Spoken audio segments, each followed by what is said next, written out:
What's up, guys? Jason with HOJ Forge. This is day 2 of the search for some property down in Tennessee. Looking for the new homestead slash forge shop area. So, in this one, we looked at some properties in the middle of the state, right around Crossville, Cookeville. If you don't know, that's sort of halfway in between Nashville and Knoxville. And it's kind of the area that we really like the most and want to be in. Still mountainy, but a little flatter than being like in the middle of the Smokies or up on top of the Smokies, so the weather's a little easier. But anyways, this is day 2. One of them I really liked. Not going to tell you what that one is because I don't want to jinx it, because we're hoping that one's still available. In about a week, we got a realtor coming to list the house that I'm working on today. My garage is a mess. This is what's left of my forging area after giving most of the stuff away. We got to break down the coal forge, and this has been the catch-all of everything, because I haven't been forging because of my injury. So the garage has just sort of turned into this. So I've got to get it all cleaned up and ready to move. But you don't care about that. Here are the houses we looked at on day 2. Day 2 of the home search in Tennessee. We're over by Crossville, over towards the middle of the state today. And here's house number 1.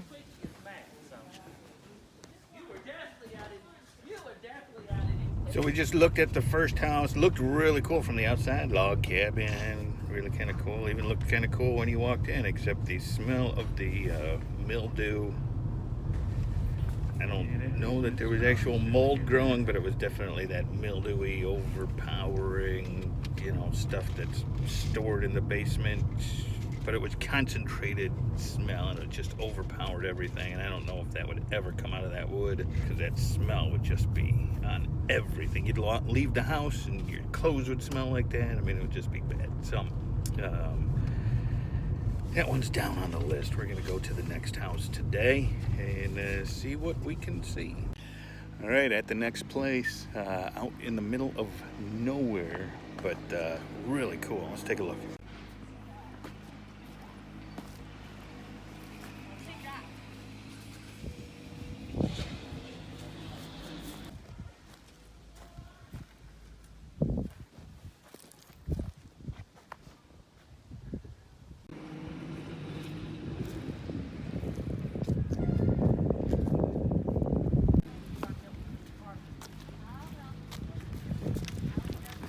All right, so house 2, the land looked really cool. 18 point whatever acres.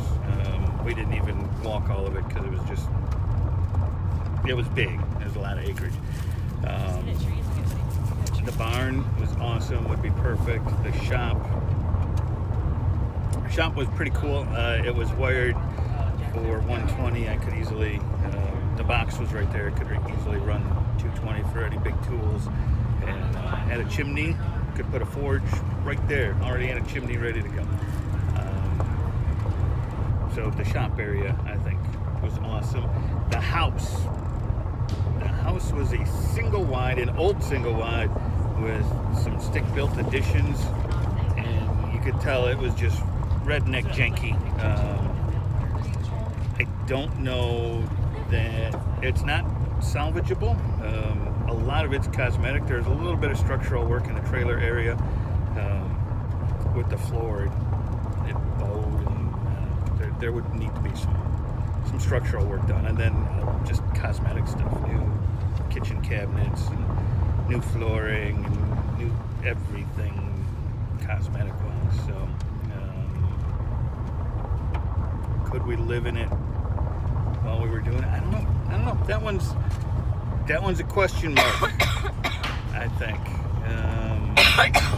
We'll have to see. We're going to look at some more today, and we'll have to see. Location on that one, it's further away from Knoxville than it is from Cookeville, so I'd have to really consider. I mean, it's like an hour 45 from Knoxville, but it was an hour 15 to Cookeville, so an hour 15 is still a long commute, but a lot better than an hour 45.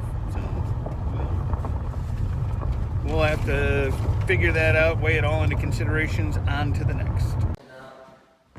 So we were looking at this other house, and it's pretty much a foreclosed thing. We'd be paying cash like 30 grand.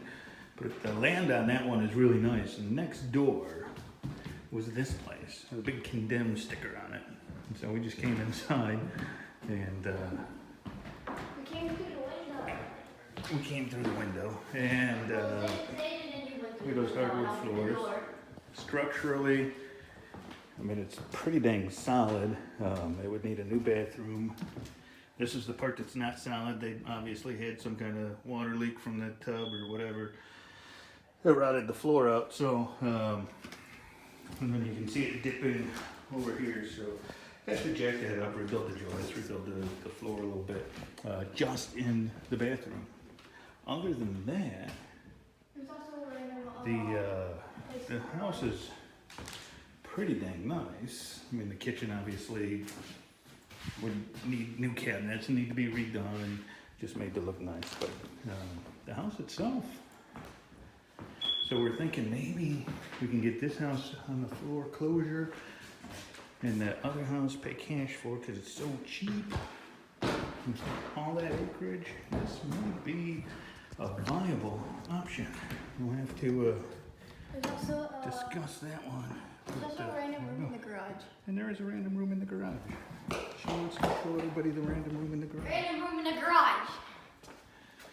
Random room in the garage.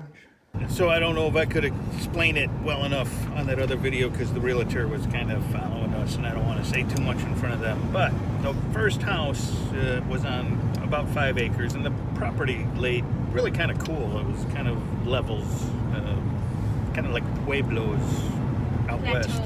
Plateaus. It was really neat. But the house was a total gut job, a lot of termite damage, and would need an addition just to fit our family. So it was kind of like, I don't know. It was cheap though. Listed for 54, and the realtor's thinking they might go as low as 25 or 30. But then right next door was the house that I got the video of, and we were just standing at the end of the driveway, and the realtor went to look at this notice that was in the window, and it had been foreclosed. Doors were locked, couldn't get in. So I tried a window and it popped open, and I was like, all right, well, can we break and enter in Tennessee? If they're gonna sell the house potentially, I don't think the bank will mind. So we did. So the realtor's like, well, what do you think if we did this house in conjunction with that house and all the property and everything's all contingent, and you know, I could talk to the bank and we could probably get it all together under, you know, like half your budget that you were approved for, because the house was foreclosed and it needs work. So it'll be interesting to see what he can find out on that one. But yeah, I mean, it's definitely worth looking into to seeing if that one fit. And the barn was kind of cool. I would need some work to turn that into a decent shop. But all in all, when you're looking for a homestead that you can afford, that one might work out just fine. I don't know. We'll take a look.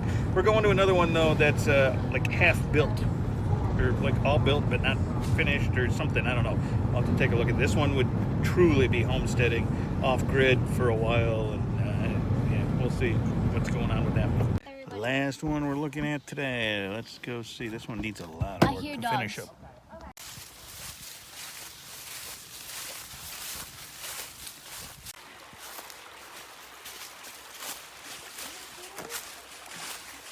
Very strong. I had 8 adults up there on Father's Day doing shrimp boil, so it is strong. It's good to go.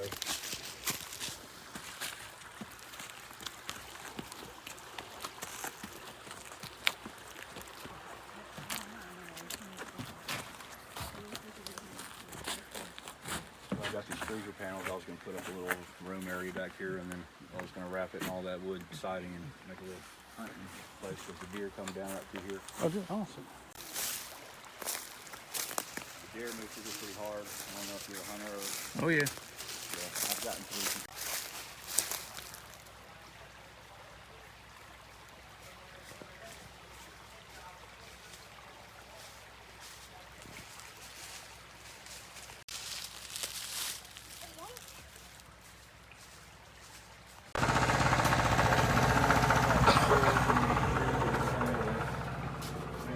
some mud around, and then I made a little makeshift door for my boys to keep them some privacy.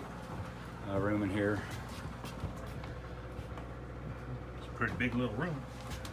The kitchen and the living room area, it goes up 24 feet to the top of the ceiling. It's gable roof, but I put plastic across to try to keep the heat down. And I don't like the cold. And this is just temporary blocked off. Just, you know, just sleeping over here on the side of the fireplace. But like I said, double doors are supposed to go here. Never got them yet. So I built this just to hold this fireplace. And the view from looking down is spectacular.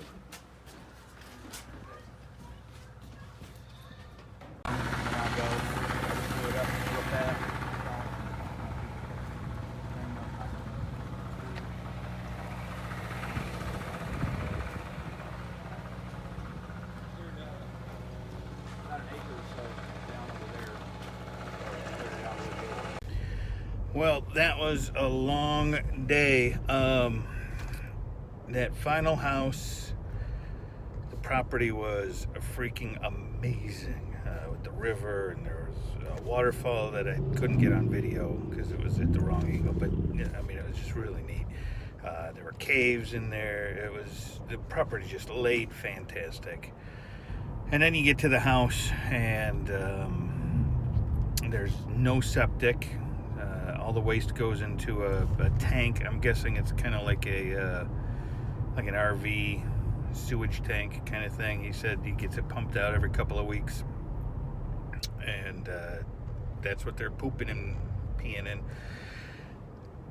The water, there's no well, there's no spring. It's rainwater catchment, which is fine as long as it's raining. When it's not raining, then you got to go haul water in, and I don't know if I'm ready to do that. There's no electric. He's running off generators. He's been running off generators for 5 years.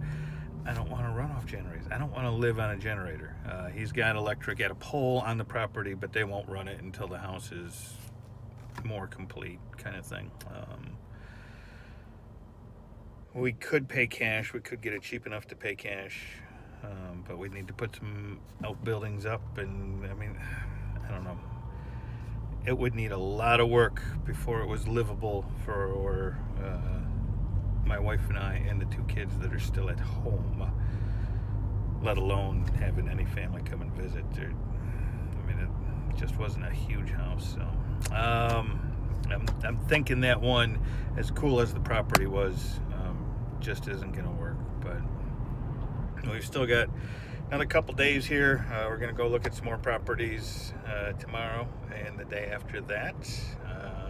Tomorrow we're back over towards the west by Cookeville, north of Cookeville, which is over closer to the Nashville area. And then on Saturday we will be back over here in the Knoxville area. So we'll see what happens. As of now, I'm heading off to the Pizza Hut to get some pizza. We got back to the Airbnb. Everybody is tired and hungry and cranky, and like, where are we gonna eat tonight? I don't care. Let's just go back to the Airbnb and go get some pizza. So I'm going to get some pizza. But we'll continue the search for the new homestead on the next video.